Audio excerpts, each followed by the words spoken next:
రాజమండ్రిలో Telugu Desam party doctors cell ఆధ్వర్యంలో candle rally నిర్వహించారు. గోకవరం బస్టాండ్ అంబేద్కర్ విగ్రహం దగ్గర నుంచి కొవ్వొత్తుల ర్యాలీ జరిగింది.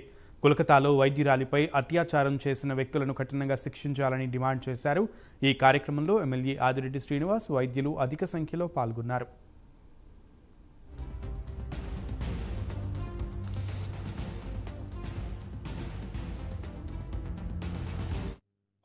డాక్టర్ పైన జరిగిన సంఘటన ప్రజలెవరూ కూడా జీర్ణించుకోలేకపోతా ఉన్నారు. ఓ పక్కన నరేంద్ర మోడీ గారు బేటీ బచావో బేటీ పడావో అని చెప్తా ఉన్నారు, గౌరవ ప్రధానమంత్రి గారు. మరి ఒక పక్కన ఎలాంటి సంఘటనలు జరుగుతూ ఉంటే ఏం సందేశం వెళ్తా ఉందన్నది మా ఎవరికి కూడా అర్థం కావట్లా. నిన్ననే స్వాతంత్ర దినోత్సవం మనం జరుపుకుంటా ఉన్నాం. ఎక్కడికక్కడ మేధావులు, ప్రజాప్రతినిధులు, బాపు గారు అర్ధరాత్రి పూట మహిళ స్వేచ్ఛగా ధైర్యంగా నడవగలిగితే అదే అసలైన స్వాతంత్రం అని చెప్తా ఉన్నారు. మరి డ్యూటీ చేసుకున్న డాక్టర్ హాస్పిటల్లో రెస్ట్ తీసుకుంటా ఉంటే ఇలాంటి సంఘటనలు జరుగుతున్నాయి అని అంటే ఏం చేయాలి? తప్పకుండా దీనిపైన కఠినమైన చర్యలు తీసుకోవాలి.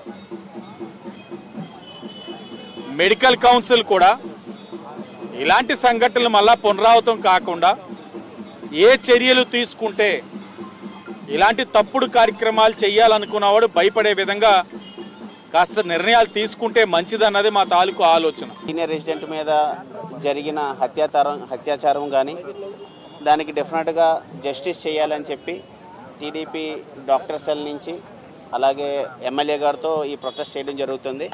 ఖచ్చితంగా దీనికోసం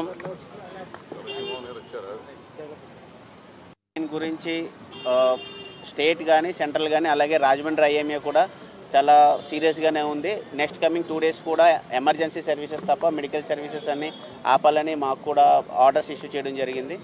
ఖచ్చితంగా ఈ 2 days కాదు, ఆమెకు న్యాయం జరిగేంత వరకు కూడా ప్రొటెస్ట్ కంటిన్యూ చేస్తామని చెప్పి, మరి ఇంకెప్పుడైనా సరే ఒక డాక్టర్ మీద, అది ఒక ఫీమేల్ డాక్టర్ మీద ఇలాంటి ఇష్యూస్ జరగాలంటే ఎవరైనా సరే భయపడేలాగా చర్య తీసుకున్నప్పుడే మేము డాక్టర్స్, యాజ్ ఏ డాక్టర్స్ మేమందరం కూడా కామ్ డౌన్ అయ్యి మా వర్క్స్ మేము వెళ్తామని చెప్పి తెలియజేసుకుంటాం.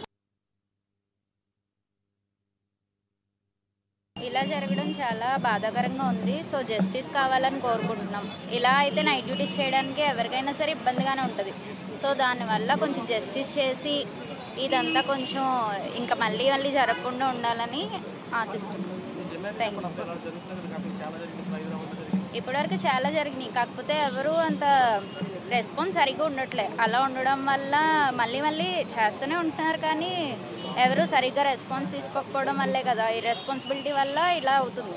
సో ఆ రెస్పాన్సిబిలిటీ లేకుండా ఇప్పటి నుంచి ఆదిరెడ్డి వాసు గారు ద్వారా జరిగింది చెప్తున్నారు కాబట్టి, సో దానివల్ల ఇంకా కొంచెం గట్టిగా తీసుకోవాలి అని.